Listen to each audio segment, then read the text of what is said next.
Hello everyone, thanks for joining. This is going to be our first lecture in CPP design principles. We are going to start with solid design principle, and today we will be taking a look at the single responsibility principle. So basically what SRP states that a class should have a single reason to change. We can explain it with an example. So let's take an example of an bank. What is the primary responsibility of a bank? Handling your bank accounts and managing your payments. But what if you just go there and order for a coffee? Definitely you will not get the coffee there, because it's not bank's primary responsibility to provide you coffee services, and they are not going to make modifications so that they can provide you coffee. Similar way, a class should only be changed if it is required by the responsibility it fulfills. So if the bank hires a lot of employees, then they might need to shift to a new building, and this time it was a requirement for the primary responsibility, and the bank has to make modifications. So let's try to see it with a live coding example, and that should make things a bit more clear to you. Let's create a journal class. Also define our main method. So our journal class will have a few data members. So let's make them private. So first data members is going to be journal name. So that would be a string and name. So let me just include string header file here. Also let me just use standard namespace.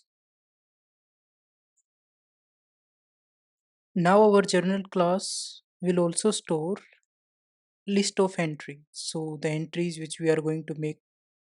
So let's just say that would be a vector of string, and there will be entries. So let me just include vector class as well. Yeah. Let's just keep one more variable here to count the current day. So that would be a day counter, and that's all. So let's create a constructor for our journal class. This constructor will set the name of our journal. So it will get a string name. It will set the name for this particular class. Also, it will set the day counter to 1. Yeah. So this will be our constructor. Now to add the entries, let's define one more method here, add entries. This will get an string type entry.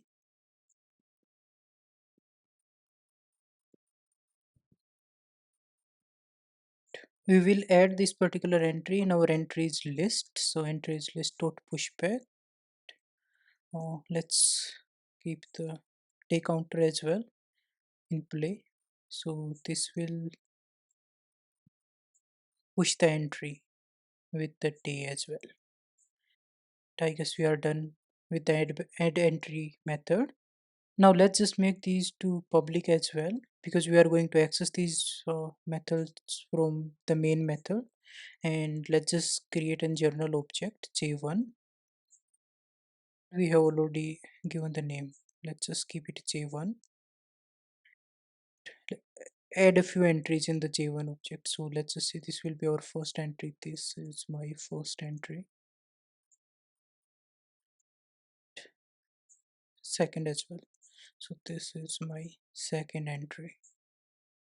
So till now we have created a journal class and created a method add entry and also added two entries. Now let's just say we want to save these entries, or let's just say we want to save the content for this J1 object into a file. So for that what we could do is we could create another method, a void method, and this will be save journal. It will take an string parameter, that would be our file name. This will create an offstream object. We will pass the file name here. Let's just add header file as well.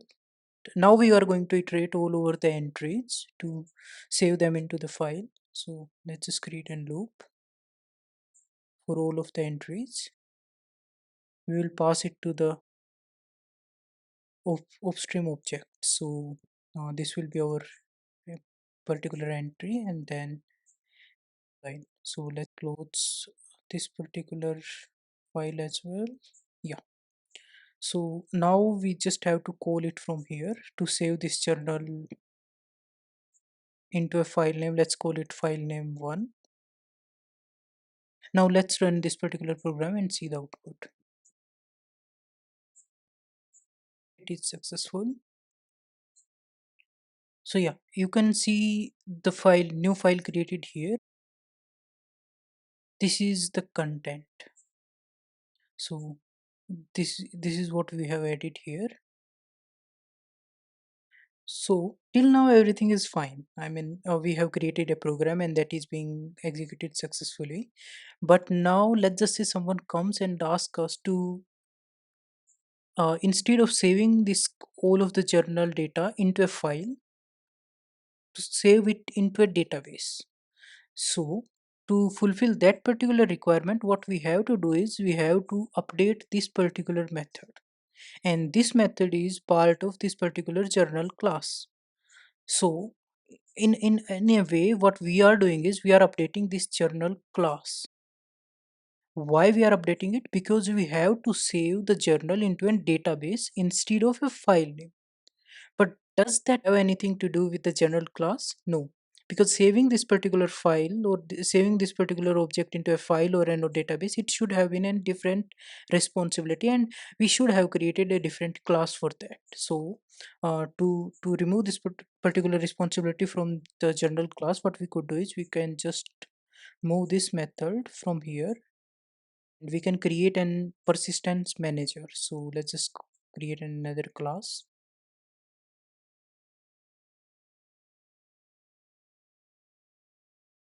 This will be public. Yeah, so we can create this particular method static. Now we can't just access the entries because this particular class is not going to access these members because they are private. We have to pass the general object here. Let's make it constant. Also, let's create one more method here, void get entry. This will be void. It is going to pass the entries, so this will be vector string.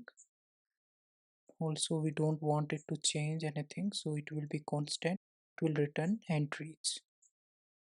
So here what we could do is we could just call that particular get entry method that should pass the entries. Now everything should work fine here. Only thing is we need to change this here. So instead of doing this, we can just call this method like this and pass our j1 object and also file name. So this time I'm going to pass the file name to, because file name 1 we already have created and we want to see it updating live. So let's just try to run it now.